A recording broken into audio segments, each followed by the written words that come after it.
ஏய், இங்க என்ன பண்ணிட்டு இருக்க நீ? அண்ணா, நான் சொன்னதை நீ நம்பலல. நான் சூர்யா மேல கம்ப்ளைண்ட் கொடுத்துட்டேன். போலீஸும் அவனை அரெஸ்ட் பண்ணி உள்ள வச்சிட்டாங்க. எஃப்ஐஆர் போட்டுட்டாங்க. பாத்தியா, நான் சொன்னதை நீ தான் நம்பல. ஆனா போலீஸ் நம்புறாங்க. சார், யாரு நீங்க? மேடம், நீங்க தான் சூர்யாவை அரெஸ்ட் பண்ணி கூட்டிட்டு வந்ததா? ஆமா சார். முதல்ல நீங்க யாருன்னு சொல்லுங்க. நான் ஷாலினியோட அண்ணன். ஓ, நீங்க தானா?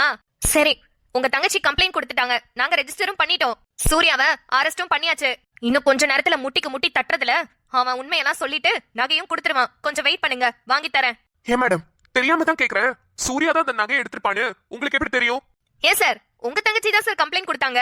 கம்ப்ளைண்ட் கொடுத்தா என்ன ஏதுன்னு விசாரிக்க மாட்டீங்களா? புடிச்சு லாக்அப் குள்ள தள்ளிடுவீங்களா? டேய், என்னடா சொல்லிட்டு இருக்க? இப்ப அவங்க பண்ணதுல என்ன தப்பு? லட்டு, இங்க பாரு. நீ அவசரத்துல முடிவு பண்றது எல்லாமே தப்பா போயிட்டு இருக்கு. இது உன்னோட ஃபியூச்சரையே ஸ்பாயில் பண்ணிடும். கொஞ்ச நேரம் நான் சொல்றத கேளு. என்ன என்ன சொல்ல போற நீ? சார், என்ன சொல்ல வரீங்க? எனக்கு ஒண்ணும் புரியல. ஹே மேடம், அவங்க கம்ப்ளைண்ட் கொடுத்தாங்க. சரி, அது என்ன ஏதுன்னு விசாரிக்கணும்ல. முதல்ல ஸ்பாட்டுக்கு போனீங்களா? அங்க போய் யார்கிட்டயாவது கேட்டீங்களா? என்ன நடந்துச்சுன்னு நேர்ல யாராவது பாத்துருக்காங்கன்னு சொன்னாங்களா? இல்ல, சிசிடிவி கேமராவை தான் பாத்தீங்களா? சார், அதுதான் உங்க தங்கச்சியே நேர்லயே பார்த்ததா சொல்றாங்களே. அவங்க கழுத்துல இருந்து தானே சார் அத்துட்டு போனா. அப்போ அதுவா தானே இருக்கும். அதான். மேடம், இந்த ஸ்டேஷனோட இன்ஸ்பெக்டர் எங்க? சார் லீவ்ல இருக்காரு.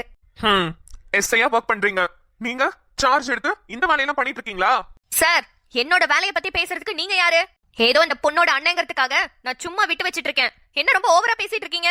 என் வேலைய பத்தி என்கிட்டே கேள்வி கேக்குறீங்க? மேடம், அவரும் போலீஸ்க்கு படிச்சிட்டு இருக்காரு. படிச்சிட்டு இருந்தா என்ன வேணாலும் என்கிட்ட வந்து கேட்கலாமா? இங்க பாருங்க, நான் தேவையில்லாம இங்க பேச வரல. ஃபர்ஸ்ட் சிசிடிவி கேமரா இல்ல அங்க போய் லொகேஷன்ல விசாரிச்சீங்களான்னு தான் நான் கேக்குறேன். இல்ல. போய் அத பண்ணுங்க. இல்லனா இன்ஸ்பெக்டருக்கு இப்பவே போன் பண்ண வேண்டியது வரும். பண்ணவா? சூர்யா மேலேயே தப்பா இருந்தா கூட நீங்க ப்ரூஃபோட தானே பண்ணணும். அதை விட்டுட்டு நீங்க பாட்டுக்கு போய் அரெஸ்ட் பண்ணிட்டு வந்து லாக்அப் குள்ள வச்சிருக்கீங்க. இதனால அவனுக்கு எவ்வளவு பெரிய லாஸ் தெரியுமா? இதுல எஃப்ஐஆர் வேற போட்டிருக்கீங்க. கண்டிப்பா அவனோட காலேஜ்ல அவனோட படிப்புக்கு கண்டிப்பா பாதிப்பு வரும். இப்பவே எஃப்ஐஆர் க்ளோஸ் பண்ணுங்க. என்ன சார், நீங்க என்னமோ அந்த போலீஸ் ஸ்டேஷனுக்கு இன்ஸ்பெக்டர் மாதிரி எஃப்ஐஆர் க்ளோஸ் பண்ண சொல்றீங்க? அதெல்லாம் என்னால பண்ண முடியாது. அப்படியே பண்ணணும்னாலும் இன்ஸ்பெக்டர் வந்து சைன் போடணும். ஹோ, எஃப்ஐஆர் போடும்போது எப்படி போட்டீங்க? அது அது நாங்களே போட்டுக்கிட்டோம். நீங்களே போட்டுக்கிட்டீங்க. அந்த லட்சணத்துல இருக்கு போலீஸ் ஸ்டேஷன். சார், மேடம், நான் அடுத்த ஸ்டெப் எடுத்து வச்சேனா நீங்க அந்த யூனிஃபார்ம் போட்டுட்டு இங்க இருக்கவே முடியாது. தெரியும்ல? முதல்ல போய் என்ன நடந்துச்சுன்னு விசாரிங்க. மணிகண்டன், என் கூட வாங்க. விசாரிச்சுட்டு வந்து உங்ககிட்ட பேசுறேன். இங்க பாரு, என்ன பண்ணிட்டு இருக்க நீ? என்ன விட நீ அந்த சிசிடிவி கேமராவை தான் நம்ப போற, அப்படிதானே? ஏன் கண்ணு முன்னாடி ஏன் செயினை புடிச்சதா இழுத்தான்.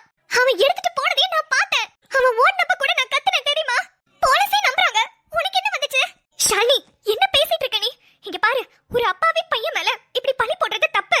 நான் என்ன வேணும்னா பழி போடுறேன்? அவன் என் செயின் எடுத்துட்டு போனதை நான் பார்த்தேன்னு சொல்றேன். அப்படி இருந்தும் நீங்க அவனுக்கே சப்போர்ட் பண்றீங்க. ஹே, நீ என் தங்கச்சி அடி. நீ என் தங்கச்சி மாதிரியா யோசிக்கிற? ஷாலினி, இங்க பாரு, அவசரப்படாத. 5 பவுண்ட் செயினை எப்ப வேணாலும் வாங்கிக்கலாம். ஆனா எந்த விசாரணையுமே இல்லாம ஒருத்தனோட லைஃப் என் கண்ணு முன்னாடி போறதே என்னால பாத்துட்டு சும்மா இருக்க முடியல. அப்ப நான் சொல்றதை நீ நம்பலையா? என்னடி நம்பலையான்னு அதையே சொல்லிட்டு இருக்க? இங்க இந்த போலீஸ் ஸ்டேஷன்ல அவங்க அரெஸ்ட் பண்ணி வச்சிட்டாங்க. கோர்ட்டுக்கு போனா இவன் தப்பு பண்ணதுக்கு என்ன ப்ரூஃப்னு கேட்பாங்க. எப்படியா இருந்தாலும் விசாரணை பண்ணி ப்ரூஃப் கொடுத்தா மட்டும்தான் நம்புவாங்க. அப்ப என்ன பண்ணுவ? எப்படியா இருந்தாலும் சிசிடிவியை பார்த்து தானே ஆகணும். அதுக்கு இப்பவே பார்த்துட்டா அந்த பையனோட லைஃபையாவது நம்ம காப்பாத்தி கொடுக்கலாம். ஷாலினி, உங்களுக்கு அந்த பையனை காப்பாத்தணும், அதானே? அவன் பண்ண தப்பு யாருக்கும் கண்ணுக்கு தெரியல. சரி, காப்பாத்துங்க காப்பாத்துங்க. நாளைக்கு அவன் என்ன வேணாலும் என்ன பண்ணுவான். நாளைக்கு நான் போய் சேர்ந்ததுக்கு அப்புறம் தானே உங்களுக்கு சந்தோஷமா இருக்கும். ஹே, ஒட்டிச்சுனா பாரு. ஹரி, வேண்டாம். ஷாலினியோட நிலைமையில இருந்து பார்த்தா அவ கோவப்படுறது நியாயம்தான். என்ன கொஞ்சம் அவசரப்பட்டுட்டா. ஏற்கனவே தப்பான அபிப்பிராயத்தோட ஒரு பையனை அதே கண்ணோட்டத்துல பாக்கும்போது அவன் நல்லதே பண்ணாலும் நம்மளுக்கு அது தப்பா தான் தெரியும். அதுதான் இப்போ ஷாலினிக்கும் நடந்திருக்கு. சரி, நீ விடு. அவங்க தான் விசாரிக்க போயிருக்காங்கல்ல, பாத்துட்டு வந்து சொல்லட்டும். சூர்யா என்ன இங்க? நான் போய் பார்க்கணும். உள்ள லாக்அப்ல தான் இருக்கான்னு நினைக்கிறேன். சுடரமா போயிருக்காங்க. நீயும் போய் பார்த்துட்டு வா. சரி, நான் போய் பார்த்துட்டு வரேன்.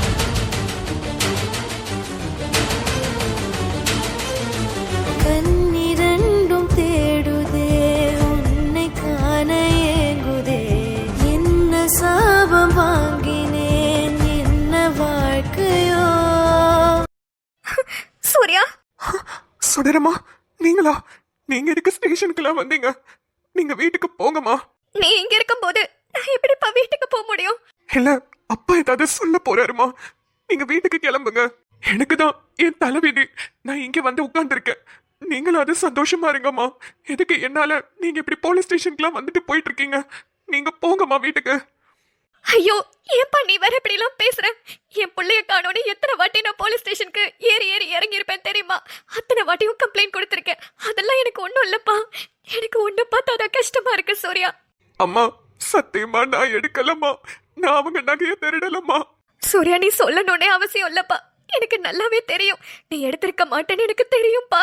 ஆனா ஏமா ஏமா எனக்கு மட்டும் இப்படி எல்லாம் நடக்குது? தேவையில்லாம என் மேல பழி போட்டுட்டாங்களேம்மா. நான் இதெல்லாம் பண்ணலம்மா. சூர்யா எனக்கு தெரியும் சூர்யா, நீ இப்படி எல்லாம் பண்ணிருக்க மாட்ட.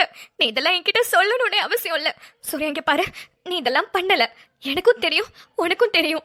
இதுக்காக கடவுள் நம்ம கூட இருக்காருப்பா. கண்டிப்பா நம்மள காப்பாத்துவாரு. ஷாலினியும் ஒன்னும் கெட்ட பொண்ணலாம் இல்ல, கொஞ்சம் அவசரப்பட்டுருச்சு அவ்வளவுதான். நீ வருத்தப்படாத சூர்யா, சரியா? அம்மா அவங்க அவசரப்பட்டதுனால எனக்கு எல்லாமே போச்சு. என் மேல எஃப்ஐஆர் கேஸ் போட்டிருக்காங்க. அந்த கேஸ் போட்டதுனால என்னால காலேஜ்ல படிக்க முடியாது. என்னால என் லைஃபே வாழ முடியாது.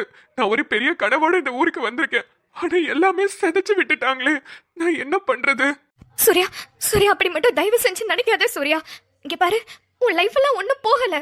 எல்லாமே நான் பாத்துக்கிறேன். நான் இருக்கேன் சூர்யா. உன் அம்மாவா என்ன நினைக்கிறல்லப்பா. அம்மா எனக்கு இந்த ஊர்ல உங்களை தவிர யாரையுமே தெரியாது. இப்ப வரைக்கும் உங்களை நம்பிதாம்மா இருக்கேன். இங்க பாரு, ஆதி அன்னைக்கு உன்னை அடிக்க வந்தால, அதனால நீ அவனை கெட்டவன் மட்டும் நினைச்சிடாத. அவன் ரொம்ப நல்ல பையன். நான் ஆதி கிட்ட சொல்லியிருக்கேன்ப்பா. அவன் இப்ப வந்துட்டான். அவன் தான் பேசிட்டு இருக்கான். அவன் கண்டிப்பா உன்னை காப்பாத்துவான். நீ தயவு செஞ்சு இப்படிலாம் அழுவாத, சரியா? அவர் எப்படியும் அவர் தங்கச்சிக்கு தனமா சப்போர்ட் பண்ணுவாரு. இல்லப்பா, அவன் ரொம்ப நல்லவன்.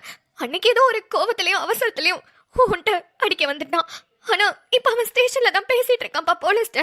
அவன் கண்டிப்பா அப்படிலாம் அவசரப்பட மாட்டான். நீ தயவு செஞ்சு நான் சொல்றத கேளு. கொஞ்சம் தைரியத்தோட இரு, சரியா? அப்ப தவிர காத்துக்கிட்டு இருக்கோமா. அதுட்ட போன் பண்ணி சொல்லிட்டேன் நான் வந்துருவேன்னு. ஆனா இந்த நிலைமையில என்ன பாத்துச்சுன்னா அவ்வளவுதான். அது உயிரையே விட்டுரும். என்ன ஒரு நல்ல நிலைமையில பாக்கணும்னு தான் அது ரொம்ப ஆவலா இருக்கு. ஆனா கண்டிப்பா இந்த நிலைமையில பாத்துச்சுன்னா அவ்வளவுதான். இல்லப்பா இல்ல, கண்டிப்பா அந்த நிலைமையில உங்க அப்பா உன்னை பார்க்க மாட்டாங்க. நீ வருத்தப்படாத சூர்யா. இரு, நான் ஆதியை கூட்டிட்டு வரேன். அவன் என்ன சொல்றான்னு பாக்கலாம். இருப்பா. எனக்கு ஏன் இந்த நிலைமையை கொடுக்கிற கடவுளே? இதுக்கு பேசாம நீ என்னோட உயிரை எடுத்துக்கலாம்ல. அம்மா அப்பாவை என் கண்ணுல காட்டல. நான் அவங்கள பார்த்தது கூட இல்ல. எனக்கு ஒரு நல்ல படிப்பு இல்ல. எனக்கு ஒரு நல்ல ஃப்ரெண்ட்ஸ் இல்ல. காசு பணம் இல்ல. எதுவுமே இல்ல. எதுவுமே இல்லாத என்ன எதுக்கு இன்னும் நீ உயிரோட வச்சு சோதிச்சுக்கிட்டு இருக்க? என்ன எடுத்துக்கலாம்ல. எதுக்காக இப்படி பண்ற? நான் உயிரோட இருந்த வாழ்க்கையில என்ன சாதிக்க போறேன்? எனக்குன்னு யாருமே இல்லாத இந்த உலகத்துல நான் என்ன பண்ண போறேன் சொல்லு. அப்பதான் ஒரு ஆளுக்காக நான் என் உயிரை புடிச்சுக்கிட்டு இருக்கேன். மத்தபடி இங்க வாழ்றதே வேஸ்ட். எல்லாரும் கண்ணுக்கும் நான் தப்பா தான் தெரியுறேன். நான் தப்பே பண்ணாம என் மேல பழி போடுறாங்க. இது எனக்கு பிடிக்கல. எனக்கு இங்க வாழவும் பிடிக்கல.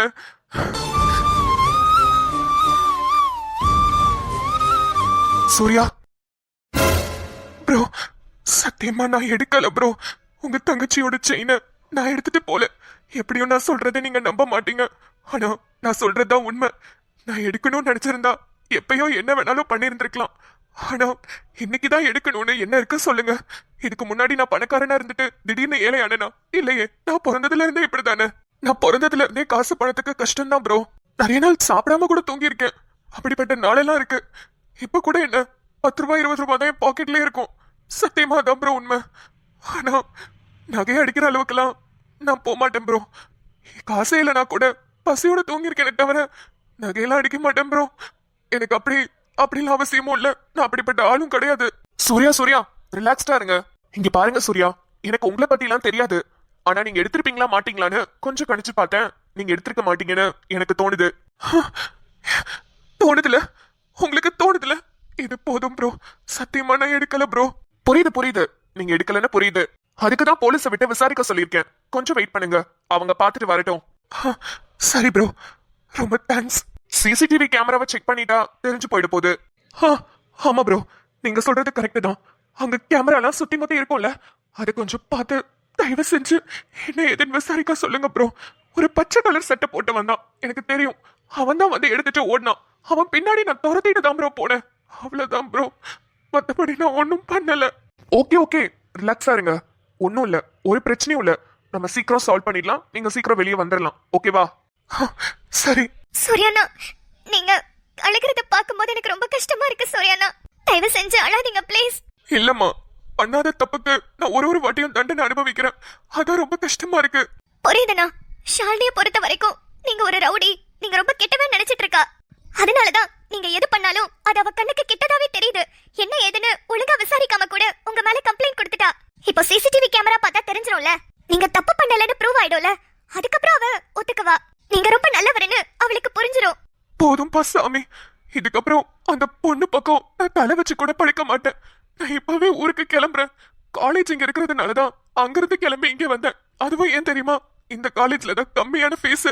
எங்க ஊர்லயும் காலேஜ் இருக்கு, அங்கெல்லாம் சேரணும்னா ஃபீஸ் ரொம்ப ஜாஸ்தியா கேக்குறாங்க. அதனாலதான் நான் இங்க வந்து சேர்ந்தேன். ஆனா இப்ப இந்த ஊருக்கு ஏண்டா வந்தோன்னு இருக்கு. ரொம்ப ஆசையா வந்தேன், படிக்கணும்ன்ற பெரிய கனவோட வந்தேன். ஆனா இப்ப நான் ஜெயிலுக்குள்ள உட்கார்ந்துருக்கேன். சூர்யா, தயவு செஞ்சு ஏண்டா இந்த ஊருக்கு வந்தோன்னு ஃபீல் பண்ணாதப்பா. நீ இந்த ஊருக்கு வந்ததுக்கு அப்புறம், உன்னை பார்த்ததுக்கு அப்புறம் தான் என் மனசுக்கு எனக்கு என் பையனே என் கையில கிடைச்ச மாதிரி இருக்கு. இங்க பாரு சூர்யா, எல்லாம் சீக்கிரம் சரியாயிடும். நம்ம சரி பண்ணிடலாம். ஆதி ஆதி இருக்கான், அவன் பாத்துப்பான். சரிம்மா, சரி. இத பத்தி அவர்கிட்ட பேசி அவரை இன்னும் இது பண்ணாதீங்க. இப்ப போலீஸ் வந்துருவாங்க, அது என்னன்னு பார்த்துட்டு நம்ம கிளியர் பண்ணிடலாம். சரிப்பா, சிசிடிவி கேமரா தானே செக் பண்ண போயிருக்காங்க. ஆமாமா, எஃப்ஐஆர் போட்டுட்டாங்கன்னு தெரிஞ்சாலே சூர்யாவோட லைஃபே போயிடும். அதுக்கு தான் என்ன பண்றதுன்னு யோசனையா இருக்கு. எப்படியும் இந்நேரத்துக்கு சூர்யாண்ணாவோட காலேஜ்க்கு இன்ஃபர்மேஷன் போயிருக்கும்ல. கண்டிப்பா போயிருக்கும். ரொம்ப சத்தமா பேசாத, சூர்யா காதுல இது விழக்கூடாது. இது ஏதாவது பண்ணணுமே, என்ன பண்ணலாம் அதான் யோசிச்சுக்கிட்டே இருக்கேன். ஆனே, சூர்யாண்ணா காலேஜ்ல போய் ஏதாவது பேசலாமா? காலேஜ்ல நம்ம போய் பேசினா எப்படி செட் ஆகும் நிம்மதி? அப்ப வேற என்ன தாண்டா பண்றது? சரி யோசிப்போம், பொறுமையா யோசிப்போம். இத பத்தி என்ன பண்றதுன்னு எனக்கும் ஐடியா இல்ல. இன்ஸ்பெக்டர்ட்ட வேணா பேசி பார்க்கலாம். மேடம், என்னாச்சு மேடம்? நல்லா விசாரிச்சீங்களா? சிசிடிவி கேமராவெல்லாம் செக் பண்ணிட்டீங்களா? இப்போ ஓகே தானே? இப்ப போய் சொல்லுங்க மேடம் எங்க அண்ணன் கிட்ட. இன்னும் வரைக்கும் தெரியாதவன் எவனோ ஒருத்தனுக்கு சப்போர்ட் பண்ணிட்டு இருக்கான். அவன் கூட பிறந்த தங்கச்சியை விட்டுட்டு. இப்படிப்பட்ட கிரிமினல்ஸ்க்கெல்லாம் சப்போர்ட் பண்றதுனால தான் மேடம் இன்னும் சுத்திக்கிட்டு இருக்கானுங்க. இன்னைக்கு எனக்கு நடக்கிறது நாளைக்கு வேற எந்த பொண்ணுக்கு வேணாலும் நடக்கும். அவனை நீங்க என்ன பண்ணுவீங்க ஏது பண்ணுவீங்கலாம் எனக்கு தெரியாது மேடம். ஆனா எனக்கு என் செயின் வரணும். நாளைக்கு அவன் இந்த மாதிரி பண்ணக்கூடாது. ஏமா ஏமா இருமா, பொறுமையா. நானே அவசரத்துல உன் பேச்ச கேட்டுட்டு போய் அந்த பையனை அரெஸ்ட் பண்ணிட்டேன்னு கடுப்புல இருக்கேன். நீ வேற ஏமா? மேடம் என்ன மேடம் சொல்றீங்க? என்ன மேடம் சொல்றீங்கன்னா, உனக்கு செயின் வேணும்னா நீ போய் திருடினவனை தான் கேட்கணும். அதத்தான் மேடம் நானும் கேக்குறேன். திருடினவனை தானே இங்க பிடிச்சு உட்கார வச்சிருக்கோம். ஏமா, திருடினவனை விட்டுட்டு திருடினவனை பிடிக்கிறதுக்காக துரத்துனவனை போய் பிடிச்சு உட்கார வச்சிருக்கோம். மேடம் என்ன சொல்றீங்க? உன் செயின் அத்துட்டு போனது இவன் இல்லம்மா, வேற ஒருத்தன். ஏற்கனவே செயின் ஸ்நாச்சிங்ல நிறைய வாட்டி மாட்டினவன் தான். அவன் தான் அத்துட்டு போயிருக்கான். மேடம் மேடம் அப்போ சூர்யா இந்த பையன் அவனை பிடிக்கிறதுக்காக பின்னாடி ஓடினாமா. இவன் சொன்ன மாதிரிதான் சிசிடிவி கேமராலையும் இருக்கு. அவன் ஆட்டோல ஏறி போயிட்டான். அப்பயும் இந்த பையன் ஆட்டோவை கொஞ்சம் தூரம் துரத்தி இருக்கான். இவன் சொன்ன மாதிரி இருட்டா இருந்ததுனால ஆட்டோ நம்பரும் எங்களுக்கும் சிசிடிவி கேமரால தெரியல.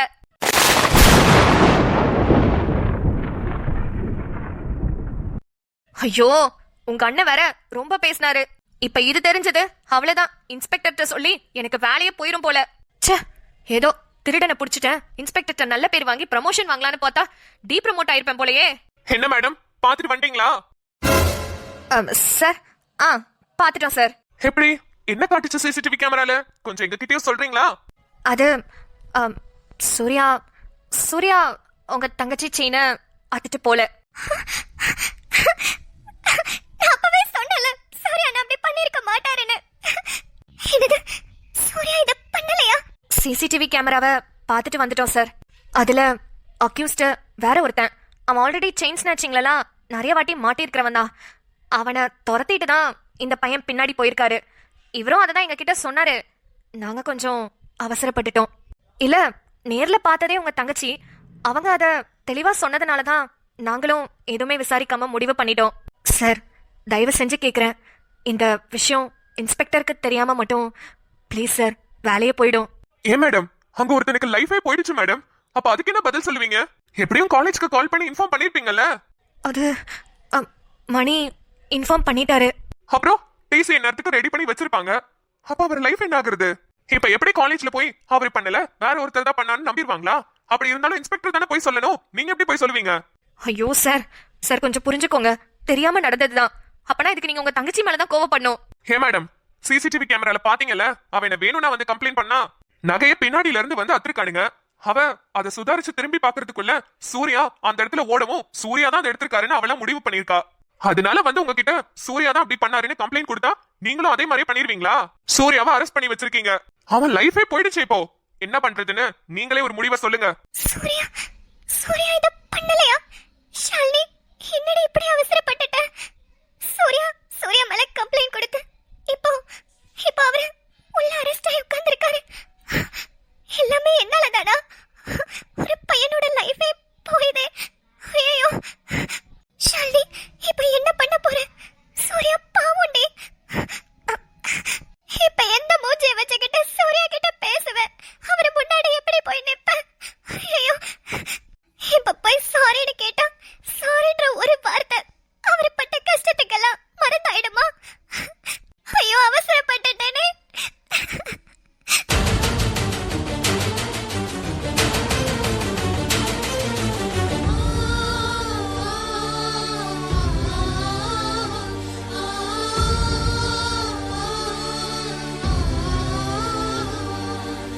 டடான், சூர்யா தப்பு பண்ணலன்னு எல்லாருக்குமே இப்ப தெரிஞ்சாச்சு. இப்ப சூர்யா சீக்கிரமா ரிலீஸ் ஆகி வெளியே வந்துருவாரு. அதே மாதிரி ஷாலினியும் சூர்யா மேல எந்த தப்பு இல்லைன்னு புரிஞ்சுக்கிட்டா. இப்போ ஷாலினி என்ன பண்ண போறா? சாரி கேட்டா சூர்யா ஒத்துப்பாரா? சரி, ஓகே, என்ன நடக்குதுன்னு பொறுத்திருந்து பார்க்கலாம். ஓகே மக்களே, உங்களுக்கு இந்த வீடியோ பிடிச்சிருந்தா வீடியோக்கு ஒரு லைக் கொடுத்துட்டு உங்க ஃப்ரெண்ட்ஸ் அண்ட் ஃபேமிலிக்கு ஷேர் பண்ணிடுங்க. மறக்காம நீங்க இந்த சேனலை சப்ஸ்கிரைப் பண்ணாம பாக்குறீங்கன்னா சப்ஸ்கிரைப் பண்ணி வச்சுக்கோங்க. அப்புறம் எனக்கு இன்னைக்கு ரொம்ப ஸ்டொமக் பெயின், ஒன்றும் இல்லைங்க, பீரியட்ஸ் தான். ஸோ அதனால ரசம் சாதம் அப்புறம் பீன்ஸ் பொரியல், அவ்வளோதான். ரொம்ப சிம்பிளா முடிச்சுக்கிட்டாச்சு லஞ்சை. நம்மளுக்கும் ரொம்ப கம்ஃபர்டபுளாகவும் இருக்கும், சாப்பிடவும் நல்லா இருக்கும். சரி, நீங்க எல்லாரும் என்ன சமைச்சீங்க, என்ன சாப்பிட்டீங்கன்றத மறக்காம கமெண்ட் செக்ஷன்ல சொல்லிடுங்க. நாளை வீடியோவில் சந்திப்போம். பாய்.